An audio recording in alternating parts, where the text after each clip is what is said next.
So, as we wrap this conversation, I always like to ask guests like yourself who are so informed about the world the questions that you're asking that are not in the news today, that maybe nobody else is asking, or the trends and topics that you feel are happening right in front of our eyes, but we're not paying attention to. So, give us an insider's view. What are you looking at? What stories should we be watching here in the weeks and months to come? Well, I think there's going to be a lot of back and forth on various fronts. The more US withdraws, the more military flashpoints we're going to see. The India Pakistan skirmish was hardly a coincidence. After all, just a few years ago, India very successfully destroyed some of the capabilities and infrastructure related to the same terrorist organizations that took part in this instant attack. So, seeing that the U.S. is distracted, that it has accepted a certain amount of chaos and even facilitating a certain amount of chaos, it certainly provides motivation and back into a certain framework to actors who are willing to cross the boundary of lawfulness in pursuit of their interests. So that's definitely a dynamic to watch. Proliferation of flashpoints, even in areas that have been relatively contained and where there doesn't seem to be an obvious reasons for immediate violent confrontations.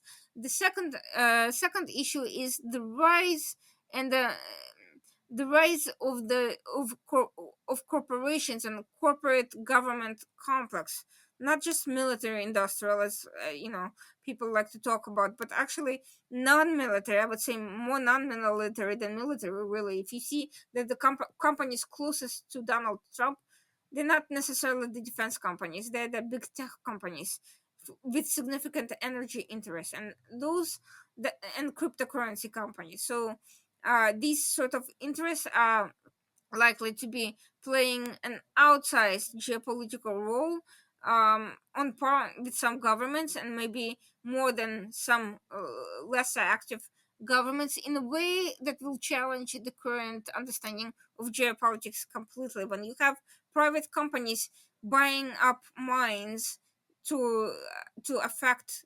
to affect rare earth minerals process towards EVs, green transition, or defense tech, or computing, or anything else, they're playing a role that has been traditionally played by governments um, when they're pooling their resources to acquire both AI and the energy resources that powers AI and the cryptocurrency that advances trade interests. They're becoming like almost independent players, like micro governments, but with a corporate approach. So, whatever you think of it is definitely happening.